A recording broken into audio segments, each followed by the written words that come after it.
ভাবনা, ভাবনা, কই রে ভাবনা? এটা আবার কে? ও, বুঝতে পেরেছি, মনে হয় নতুন কাজের বুয়া, তাই না? যাক, আমার বোনটা এতদিন একটা ভালো কাজ করেছে।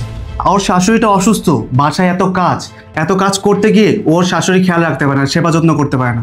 এবার একটা কাজের বুয়া রেখেছে, এবার ও ওর শাশুড়ির সেবা যত্ন করতে পারো ঠিকঠাক। তুমি ঠিক কথাই বলেছো, ভাবনা এতদিন একটা ভালো কাজ করেছে, কাজের বুয়া রেখেছে। আরে ভাইয়া ভাবি চলে আসছো তোমরা, বসো। হ্যাঁ, বসো। এবার তুমি কাজের মতো একটা কাজ করলে, আমার খুব ভালো লেগেছে। কি কাজ করেছি ভাবি আমি? এই যে কাজের বুয়া রেখেছো নতুন। আহা, হ্যাঁ হ্যাঁ হ্যাঁ ভাবি, রেখে দিলাম আর কি, সংসার অনেক কাজ তো তাই। শোন বোন, এবার থেকে কিন্তু তুই তোর শাশুড়ি খেয়াল রাখিস আর সেবা যত্ন করিস। উনি খুবই ভালো মানুষ, আর উনি তো অসুস্থ, বাসায় এত কাজকর্ম ছিল, কাজের চাপে তুই তোর শাশুড়ি খেয়াল রাখতে পারিসনি, সেবা যত্ন করতে পারিসনি। এবার তো কাজের বুয়া রেখেই দিয়েছিস, এবার থেকে কিন্তু খেয়াল রাখবি, কেমন? তুমি চিন্তা করো না ভাইয়া, আমি আমার শাশুড়ির সবসময় খেয়াল রাখি, আর এখন থেকে তো আরো বেশি করে রাখবো। আচ্ছা, ভালো কথা, মামিমাকে যে দেখছি না, উনি কোথায়?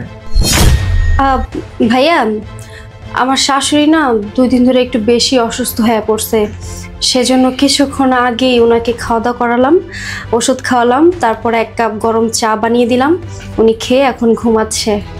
ও আচ্ছা, আমরা আরো ভাবলাম যাওয়ার আগে একটু দেখা করে যাব। ঘুমাচ্ছে যেহেতু, থাকার ডাকার দরকার নেই, অসুস্থ মানুষ এমনিতেই। হ্যাঁ সেটাই। আচ্ছা ভালো কথা, তোমার হাজবেন্ড কোথায়? রুবেলকে তো দেখছি না, আমরা তো একটু পরে চলে যাব। ও তো একটু বাইরে গেছে, এখনই চলে আসবে। আর তোমরা কোথায় যাবা? আজকে আসছো, 2 দিন থাকবা তারপর যাবা?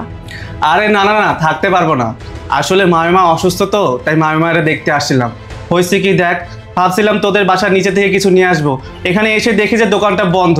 কেমনটা লাগে বলতো? কি বলো ভাইয়া, তুমি তোমার বোনের বাসায় আসছো, আর তাছাড়া তোমার 2 দিন পর পর কি আনতে হবে? হ্যাঁ, তুমি আসছো এতে আমি খুশি। রুবেল আসুক, আজকে বেড়াবা, ওর সাথে কথাবার্তা বলবা, খাওয়া দাওয়া করবা, তারপর যাবা। আচ্ছা ঠিক আছে, এত করে যেহেতু বলছিস, তোদের বাসা বেরিয়ে তারপরে যাব। আরে ভাইয়া, ভাবি, আপনারা কখন আসছেন? কেমন আছেন আপনারা? এই তো আলহামদুলিল্লাহ ভালো আছি, আপনি কেমন আছেন? এই তো আমি ভালো আছি। কি ব্যাপার, ভাইয়া ভাবি আসছে, তুমি তাদেরকে নাস্তা বানিয়ে দাও নাই? কি ব্যাপার মা, তুমি এইখানে বসে বসে ঘর মুছতেছো? বাড়িতে মেহমান আসছে, তাদেরকে নাস্তা বানিয়ে দাও নাই কেন? কি ব্যাপার রুবেল, তুমি একজন কাজের বুয়াকে মা বলে ডাকছো কেন? কাকে কাজের বুয়া বলতেছেন? উনি তো আমার মা। কি ব্যাপার ভাবনা, তুই না বললি বাসায় নতুন কাজের বুয়া রেখেছিস? না ভাইয়া, তুমি ভুল ভাবতেছো, এটা কাজের মহিলাই, বলো না কেন? আরে তুমি কাকে কাজের বুয়া বলতেছো?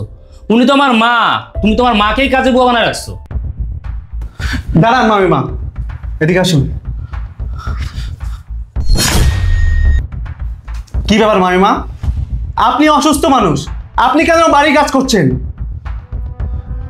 বাবা, আমি সুস্থ থাকি আর অসুস্থ থাকি, বাড়ির সব কাজ তো আমারই করতে হয়।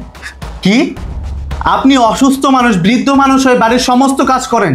তাহলে এই বাড়িতে আমার বোনের কাজটা কি? ও কি কাজ করে? কি ব্যাপার ভাবনা, উনি অসুস্থ মানুষ হয়ে যে বাড়ির সমস্ত কাজ করে, তাহলে এই বাড়িতে তুই কি কাজ করিস? এই বাড়িতে তোর কাজটা কি? তুমি না কিছুক্ষণ আগে বললে তুমি নতুন কাজের লোক রেখেছো, এই তো দেখি তোমার শাশুড়ি। তার মানে তুমি তোমার শাশুড়িকে কাজের বুয়া বানিয়ে রেখেছো? ভাইয়া, আপনার কিসের কাজের বুয়া, কিসের কাজ, আমি তো কিছু বুঝতেছি না। কি বলতেছেন আপনারা? আমি বিয়ে করার আগে দেখছি আমার মা এই সংসার সমস্ত কাজ করছে, আমি এখন বিয়ে করছি, এখন দেখতেছি আমার মা এই সংসার সমস্ত কাজ করতেছে। আমার তো ছুটি হয় নাই। আর একটু কি বললেন জানি, আপনার বোন এই সংসারে কি কাজ করে? আরে আপনার বোন এই সংসারে কাজ করার সময় পায় কোথায়? ও তো সবসময় নিজেকে নিয়ে ব্যস্ত থাকে, ফোন নিয়ে ব্যস্ত থাকে। বরঞ্চ ওর সমস্ত কাজ আমার মা করে দেয়। যেমন ও গোসল করে ওয়াশরুমে কাপড় চোপড় রেখে আসে, আমার মা সেগুলো ধুয়ে দেয়। ওর নাস্তা করে দেয়, ওর যত কাজকর্ম আছে সব আমার মা করে দেয়।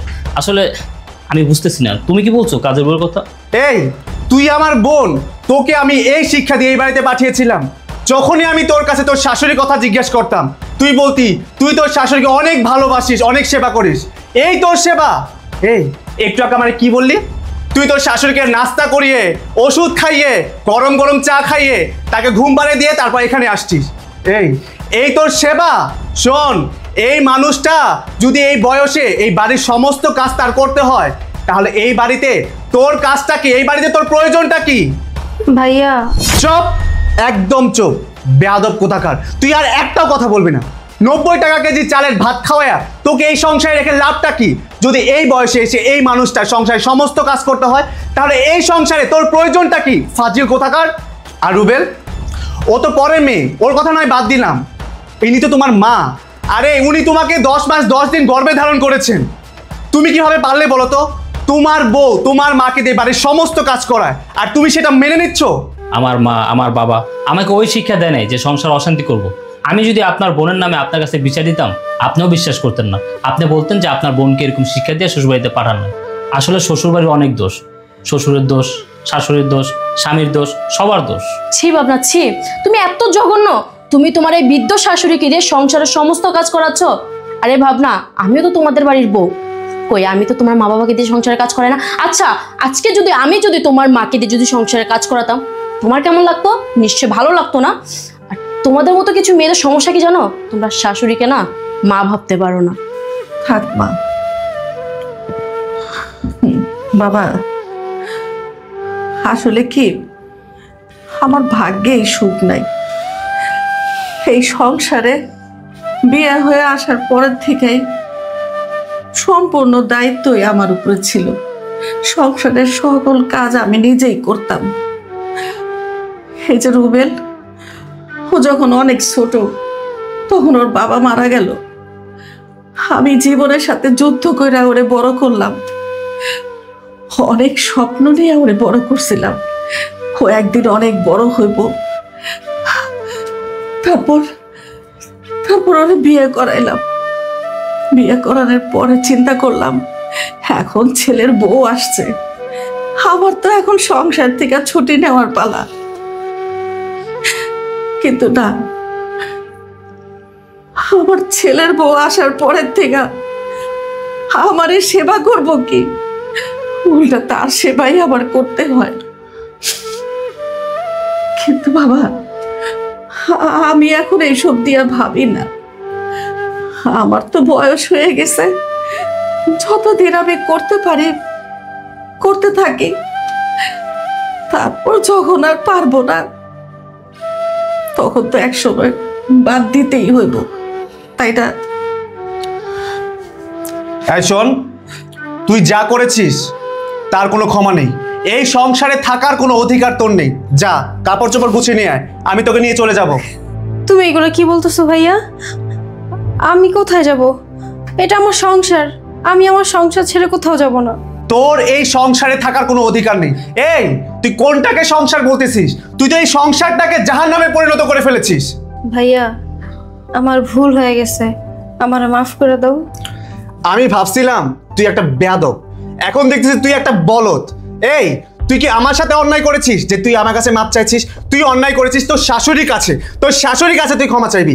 তা না করে তুই আমার কাছে ক্ষমা চাইছিস। উনি যদি তোকে ক্ষমা করে তাহলে তুই এই বাড়িতে থাকতে পারবি। আর আমি এই বাড়ির কে যে তুই আমার কাছে ক্ষমা চাইছিস? আম্মা, আমার ভুল হয়ে গেছে, আমারে মাফ করে দেন। এতদিন আমি আপনার সাথে অনেক অন্যায় করছি, আমি কথা দিতেছি আজকের পর থেকে আমি আপনার সাথে আর কোনো অন্যায় করবো না, বেয়াদবি করবো না। আর আজকের পর থেকে সংসারের সব কাজ আমি করবো, আপনাকে কোনো কাজ করতে হবে না। আর আপনার স্বপ্ন আমি পূরণ করব। এই সংসারের দায়িত্ব আজ থেকে আমিই নিব।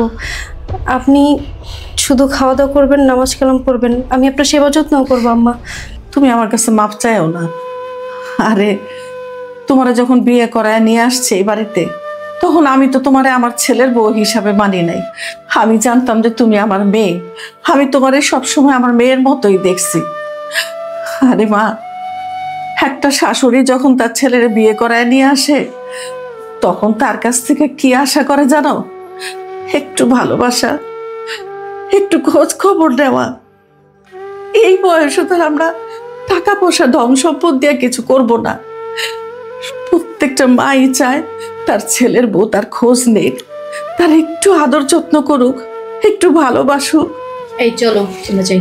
হ্যাঁ চলো। ভাইয়া, তোমরা আজকে যাইও না, খাওয়া দাওয়া করে তারপর যাইও। না, তোর বাড়িতে আমি আর খাবো না।